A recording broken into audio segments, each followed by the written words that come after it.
മനുഷ്യ നീ മണ്ണാകുന്നു, മണ്ണിലേക്ക് തന്നെ മടങ്ങും. ലോകമെമ്പാടുമുള്ള ക്രൈസ്തവരുടെ നോമ്പുകാലത്തിന്റെ തുടക്കമായി ഇന്ന് കുരിശുവര തിരുനാൾ. പരിഹാര പ്രവൃത്തികളിൽ സംപ്രീതനാകുകയും ചെയ്യുന്ന ദൈവമേ, ഞങ്ങളുടെ പ്രാർത്ഥനകളിലേക്ക് അങ്ങേ കരുണയുടെ ചെവി ചായ്ക്കുകയും ഈ ക്ഷാരത്താൽ മുദ്രിതരാകുന്ന അങ്ങേ ദാസന്മാരുടെ മേൽ അങ്ങേ അനുഗ്രഹധാര ദയാപൂർവം വർഷിക്കുകയും ചെയ്യണമേ. ക്രിസ്തുമത വിശ്വാസികൾക്കിടയിൽ ഏറ്റവും വിശുദ്ധമായ ദിനം കൂടിയാണ് ഇന്ന്. ലോകത്ത് ക്രിസ്മസ്, ഈസ്റ്റർ എന്നതുപോലെ തന്നെയാണ് ക്രിസ്ത്യൻ സമൂഹം ആഗോളതലത്തിൽ കൊണ്ടാടുന്ന ഒരു തിരുനാളാണ് ആഷ് വെനസ്ഡേ അഥവാ വിഭൂതി ബുധൻ. ക്രൈസ്തവർ വലിയ നോമ്പുകാലത്തിന്റെ തുടക്കം കുറിക്കുന്ന അനുഷ്ഠാനമാണിത്.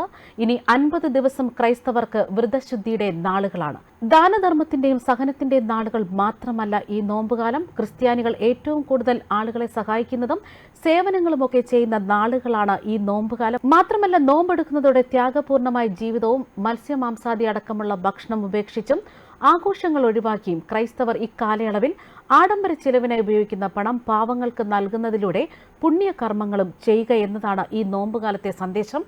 ക്രൈസ്തവർ 50 നോയമ്പെന്നാണ് ഈ വലിയ നോയമ്പിനെ വിളിക്കുന്നത്. വിഭൂതി തിരുനാളിന് മുമ്പുള്ള ഞായറാഴ്ച വലിയ നോമ്പിന്റെ ഒരുക്കങ്ങൾ ആരംഭിക്കുന്നു. അന്നു മുതൽ ഈസ്റ്റർ വരെയുള്ള ദിവസങ്ങളാണ് ഈ നോമ്പ്. ക്രിസ്തുവിന്റെ ജീവിതം, ത്യാഗം, പുനരുദ്ധാനം എന്നിവയിൽ ശ്രദ്ധ കേന്ദ്രീകരിക്കുന്നതിന് സമാനമായ ഉപവാസത്തിനായി ഓരോ വർഷവും ഒരു കാലയളവ് നീക്കിവെക്കാൻ നോമ്പുകാലം ക്രിസ്ത്യാനികളോട് ആവശ്യപ്പെടുന്നു. ത്യാഗപൂർണമായ ജീവിതവും മത്സ്യമാംസാദികളടക്കമുള്ള ഭക്ഷണം ഉപേക്ഷിച്ചും ആഘോഷങ്ങൾ ഒഴിവാക്കിയുമാണ് ഇക്കാലയളവിൽ ക്രൈസ്തവർ പുണ്യം തേടുന്നത്. പ്രാർത്ഥനയും ഉപവാസവും വഴി യേശുക്രിസ്തുവിന്റെ ഉയർത്തെഴുന്നേൽപ്പ് ദിവസത്തിന് തയ്യാറെടുക്കുന്നതിനും മാമോദിസയിൽ നടത്തിയ വാഗ്ദാനങ്ങൾ ഏറ്റുപറയുന്നതിനുമുള്ള ഒരു അനുഷ്ഠാനം എന്നതിലുപരി ആധ്യാത്മികമായ വലിയൊരു ഉണർവ് കൂടിയാണ് വിഭൂതി ബുധൻ. യേശുദേവന്റെ മരുഭൂമിയിലെ ഉപവാസത്തിന്റെയും പ്രാർത്ഥനയുടെയും ദിനങ്ങളെ സ്മരിച്ചുകൊണ്ടാണ് ക്രൈസ്തവ ലോകം വലിയ നോമ്പിലേക്ക് പ്രവേശിക്കാൻ ഒരുങ്ങുന്നത്. വിഭൂതി ബുധനിൽ ശിരസിൽ ചാരം പൂശുന്നു. ദൈവം മനുഷ്യനെ സൃഷ്ടിച്ച് പൂഴിയെ പ്രതിനിധീകരിക്കുന്നതിനാണ് ഈ ചാരം.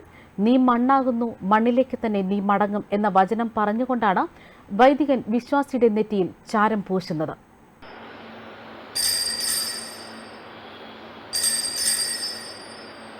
അപ്രകാരം അത്താഴം കഴിഞ്ഞ് പാനപാത്രമെടുത്ത് വീണ്ടും അങ്ങേക്ക് കൃതജ്ഞത പ്രകാശിപ്പിച്ച് തന്റെ ശിഷ്യന്മാർക്ക് കൊടുത്തുകൊണ്ട് അരുൾ ചെയ്തു, എല്ലാവരും വാങ്ങി ഇതിൽ നിന്ന് കുടിക്കുവിൻ.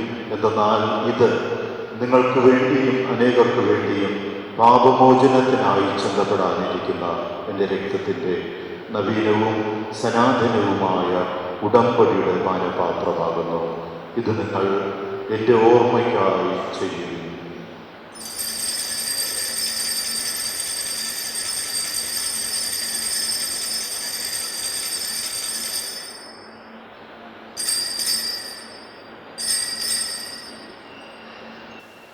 വിശ്വാസത്തിൻ്റെ രഹസ്യം.